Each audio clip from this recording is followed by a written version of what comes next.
So our sermon today is called to freedom. And when we think about freedom, probably the first thing that comes to mind is the freedom that we have as a nation. Some of us, however, may also remember the freedom that came about by the events of the Civil War, the Emancipation Proclamation freeing the slaves.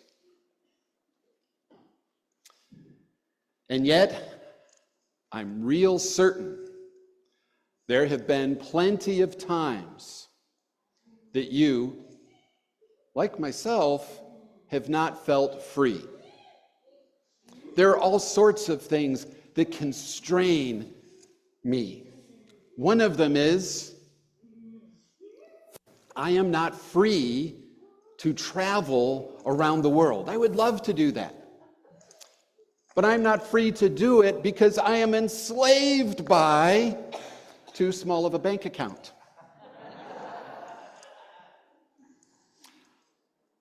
And you too have things that if you were completely free to do whatever, you might do. But there's something that constrains that freedom.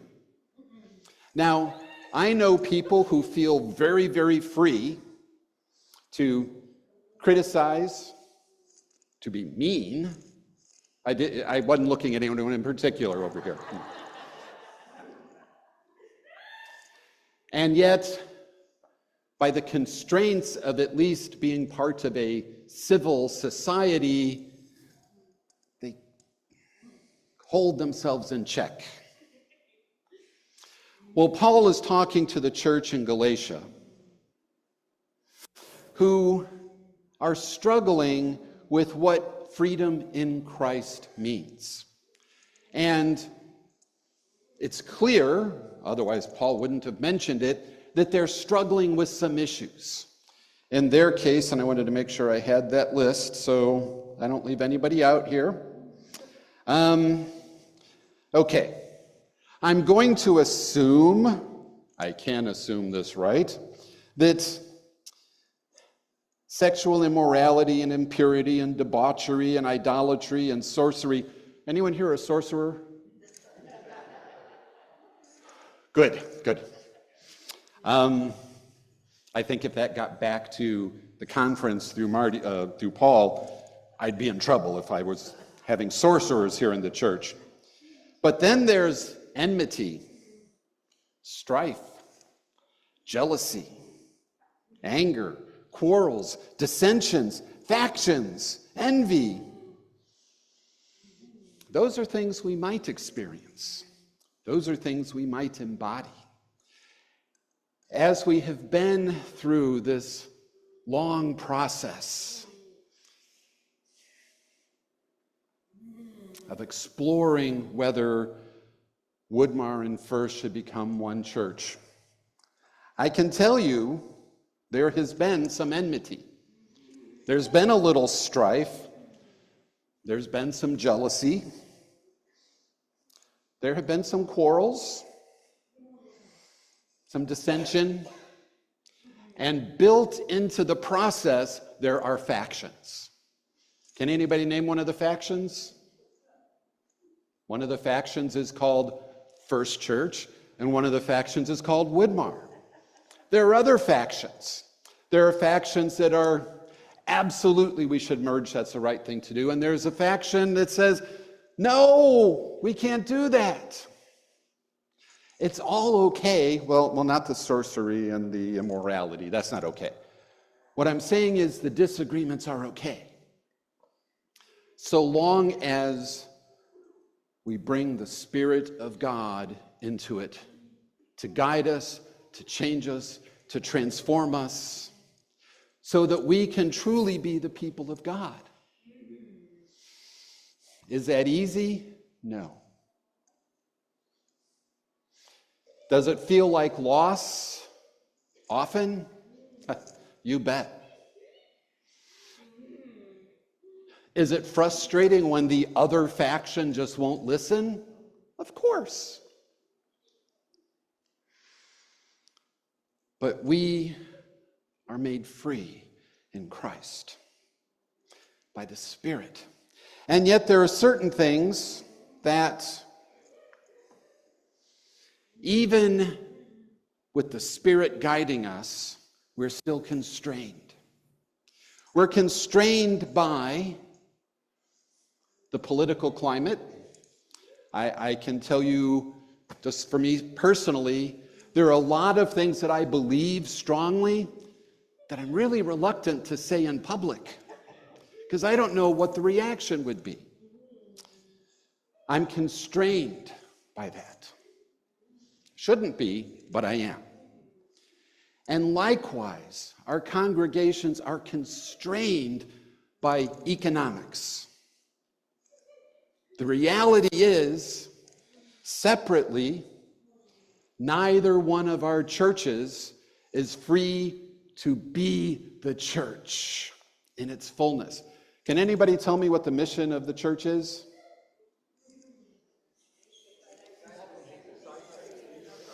To make disciples of Jesus Christ for the transformation of the world. And do you believe that? Yes, I believe that. Well, there's a school of thought that says that the way you can tell what a church's mission truly is, not the one that they tell themselves, the nice words that we put together, by looking at the church budget. Because where we put our money shows where our attention is. Now, that attention is constrained by those economic realities. But if you look at the budgets of our churches, I think somebody could reasonably conclude that our mission is to support NIPSCO. Oh, you laugh, but the reality is that's a huge part of where our resources go. Or the insurance bill that, as you know, is always going up. You have this really expensive guy in a white robe that stands in front of you.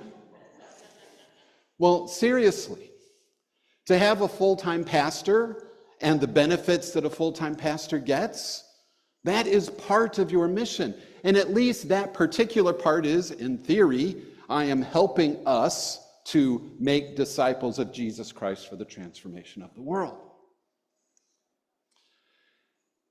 But that mission, not supporting NIPSCO, the mission of making disciples of Jesus Christ for the transformation of the world, is the thing that both constrains us and gives us freedom.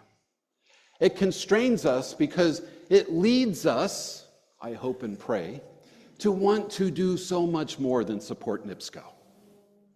It leads us to want to take risk. It leads us to trust God as we step out in faith into our community and show people the love and the grace and the mercy that is so much a part of who we are, because it's so much a part of the Jesus that we follow. But it's also freedom, because the mission of making disciples of Jesus Christ for the transformation of the world can free us from our worries about the economic issues. It can free us from the realities to a point. If perchance today's merger vote did not pass, I am taking a point of personal privilege here just to let you know what the future would be down that path is First United Methodist Church's church council would have to immediately start talks about still selling this building. This building and its NIPSCO bill is impossible to sustain for a congregation of 50 people. It becomes our mission, even more so than NIPSCO. Our mission becomes about bricks, about stained glass. It's beautiful. But the fact is, we are losing tons of money every month, falling way short of what it costs to sustain this. And for my Woodmar congregation, you're only slightly better. The reality is, the thing that constrains us is that both congregations separately have at best 5 years. Now, the question before us, not just for the church conference, the question for us in our faith walk is, do we want to make disciples of Jesus Christ for the transformation of the world? Do we want to serve and follow Christ? Do we want to love our neighbor? Do we want to be led by the Spirit and display that beautiful list that many of us have memorized, but I'm not going to risk trying to read them from memory? Do we want to live and to be known and to show our community love, joy, peace, patience, kindness, generosity, faithfulness, gentleness, and self-control? Because as we do that, yes, thank you, Pauline. As we do that, as we let the Spirit guide us, as we let the Spirit transform us, as we let the Spirit lead us even to places that we may not want to go, even to make decisions that we really would rather not have to make, we are following in the footsteps of Christ, who knelt in the Garden of Gethsemane and said, "Lord, let this cup pass from me. Yet nevertheless, your will, not mine." Whatever happens today, it's important. It's very important. But more important is, do we make a commitment this Sunday and every Sunday to be all in with what Jesus is doing with us? Do we make a commitment to trust